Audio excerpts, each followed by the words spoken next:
Hey guys, welcome to day one of coordinate geometry. So we're going to be talking about what coordinate geometry is and some of the pieces of how to go about working with coordinate geometry. So these pictures I'm showing you here are some examples of the types of things we'll be seeing as we work through this unit. Basically, we're going to be focusing on quadrilaterals on coordinate axes. So kind of just a little bit about coordinate geometry. It's basically the study of geometry using a coordinate system. And coordinate system, that's like fancy words for graph. So we will be bringing graphs into our study of quadrilaterals, which is what we've been talking about lately. So when you are seeing a quadrilateral on a graph, technically you could see any shape on a graph, but we're going to specifically be focusing on quadrilaterals. You first would want to ask yourself, okay, well, what shape does that look like? What do I think it could be? And that's how you would just start brainstorming the kinds of things that are possibilities, right? You might think, oh, this could be a parallelogram. That's the first thing I would think about if I saw that shape. You might think it's a rhombus. You might think it's a rectangle for all I know. You know, there's whatever options just based on looking at the picture. I would probably guess parallelogram though, just because this matches what I imagine a parallelogram to look like. However, if I asked you to tell me what shape that is and you just said parallelogram, why should I believe you, right? You need to be able to prove this in the court of law if the parallelogram was your defendant, and you need to prove it. You need evidence to show that yes, this is definitely a parallelogram. Okay, so that begs the question then, what has to be true in order for this to be a parallelogram? And at that point you think about what the definition is of a parallelogram. So if I wanted to prove that this was a parallelogram, I would need both pairs of opposite sides to be parallel.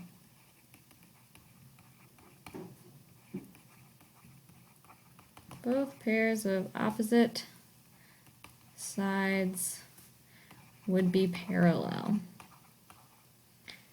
Okay, parallelogram, it says it in the name, right? It's all about sides being parallel. So this is the kind of evidence that I would need. Would be parallelogram. Both sides would need to be parallel. All right, so moving on. Maybe I would show you a shape like this, and I would say, okay, well, what shape is this?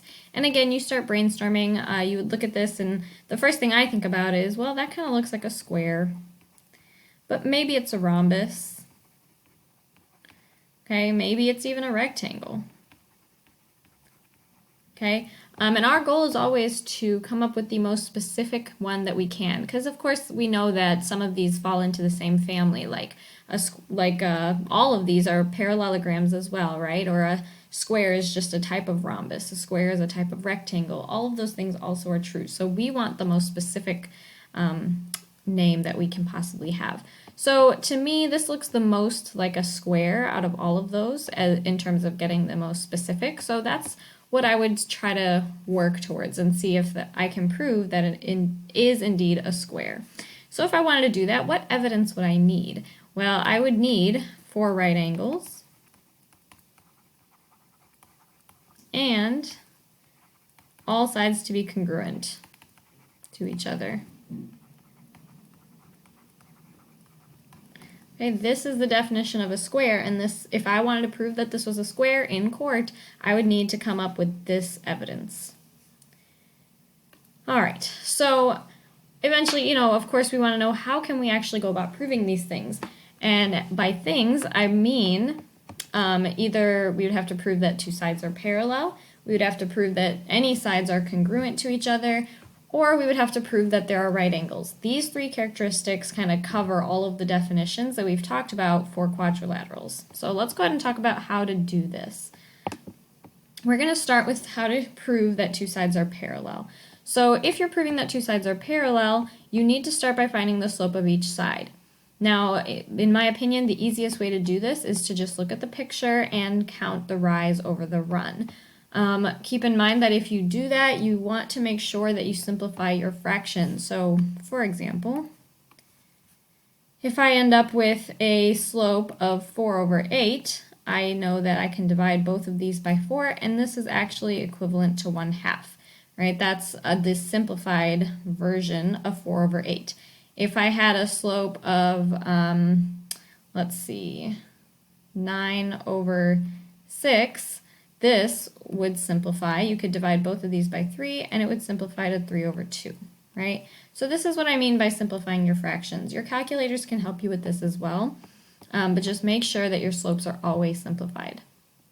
The other option is if I had 2 points, we can call the first point point number 1, so I'll label it x1, y1, and the second point can be point number 2, so x2, y2.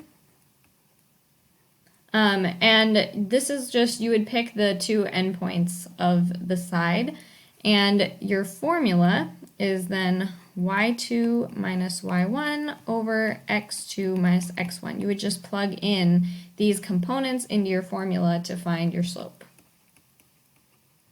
Okay, and we'll do an example of what that looks like as well.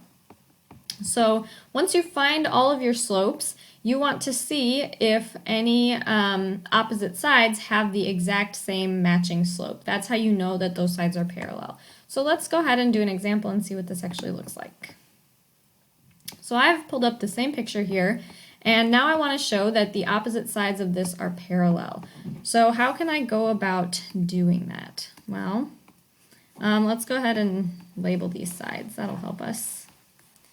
So if my sides are labeled now, and I want to prove the opposite sides are parallel. So what I want to do is find the slope of each side and see if they match. So the slope of AB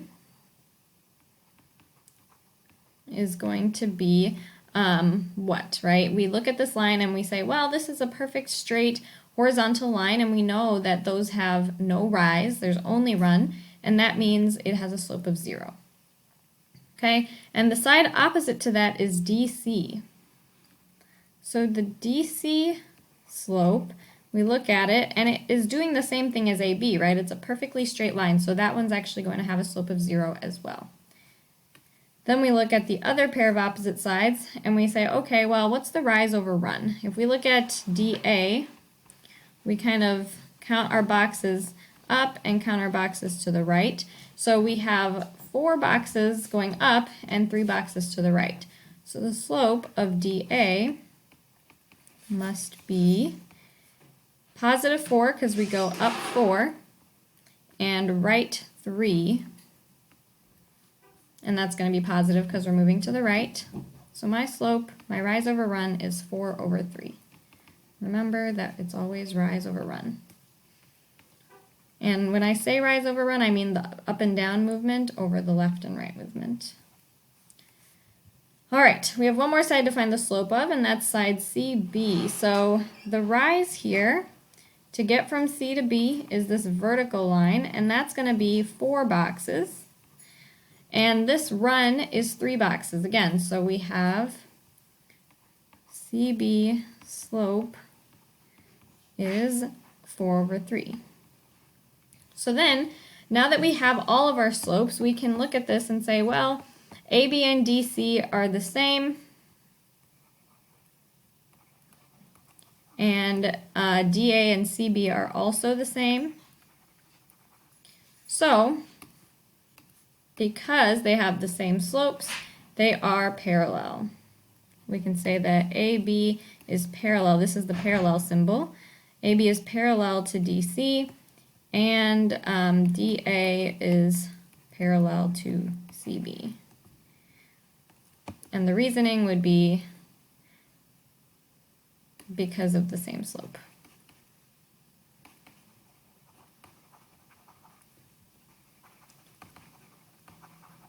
All right, so that's how you prove that 2 lines are parallel to each other. That is how you provide that evidence. I will do one example of using the slope formula just in case anybody prefers that method.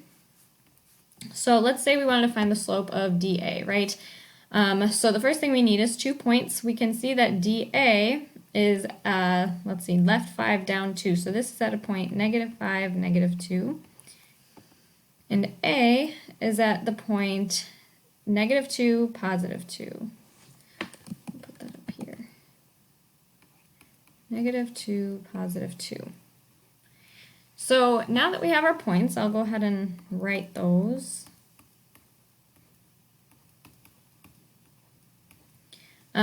We can go ahead and label these. We can call this our first point. So we'll say x1, y1. We'll label this our second point, x2, y2. Doesn't actually matter which one you choose as the first and second, as long as you stay consistent. So we plug into our formula, which is this. So y2 is 2 and y1 is -2. So 2 minus negative, oops, silly. 2 minus -2, and then x2 minus x1, so -2 minus -5. Okay, and if you have trouble with negative numbers, you can always use your calculator for that, but we end up getting 4/3, which is indeed the same as we got up here. All right, so this was our slope that we calculated for dA. All right, moving on. Next, we want to talk about how to prove that sides are congruent. So if we are going to prove that two sides are congruent to each other, we actually can just use the Pythagorean theorem.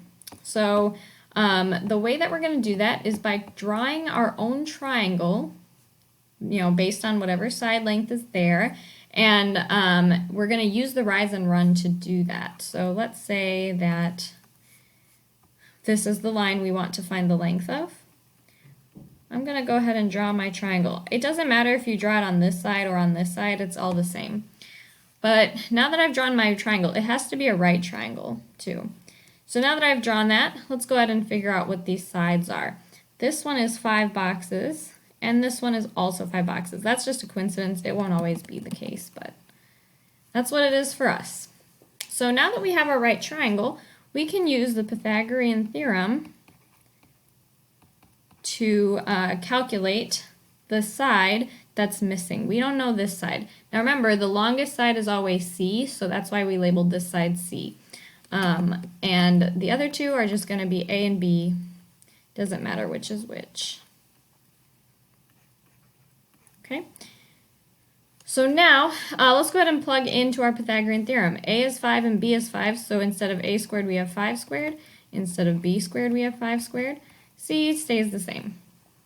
So now that I've done this, I can just simplify. So 5 squared is 25. We've got another 5 squared here. Okay, and then we end up with 50 equals C squared. Now we're almost done, but we need to solve for C in its entirety, so we need to get rid of this square. To undo the square, we got to do the opposite, which is square rooting. So the answer here is that this side is the square root of 50, and you can leave it like that. All right, so let's go ahead and do an example. We want to prove that CD is congruent to AB. So here we have side CD, and we want to prove that it's congruent to AB. So what we want to do is make our triangle, and we're going to use this to figure out the length using Pythagorean theorem. So this side is 4 boxes, so we'll put a 4 there. This side is 3 boxes. So we know that this side is C by default. We're always trying to find side C. So we know that we would do 3 squared plus 4 squared equals C squared. And then we just need to simplify. So 9 plus 16 equals C squared. 25 equals C squared. And the last step is to take the square root. So we find out that the answer is 5, which is the length of CD. All right, the next one, we have AB. So the length of AB, we need to do the same exact thing. Make our triangle. We can see that the height here is another 4 boxes, and here it's 3. So hopefully you would realize that since the legs are the same length, it would end up being the same exact work. So there's no need to do this again. We can already tell that the length of AB is also going to be 5. So therefore we can say that CD is congruent to AB because they have the exact same length. And that was based on the triangles that we just made.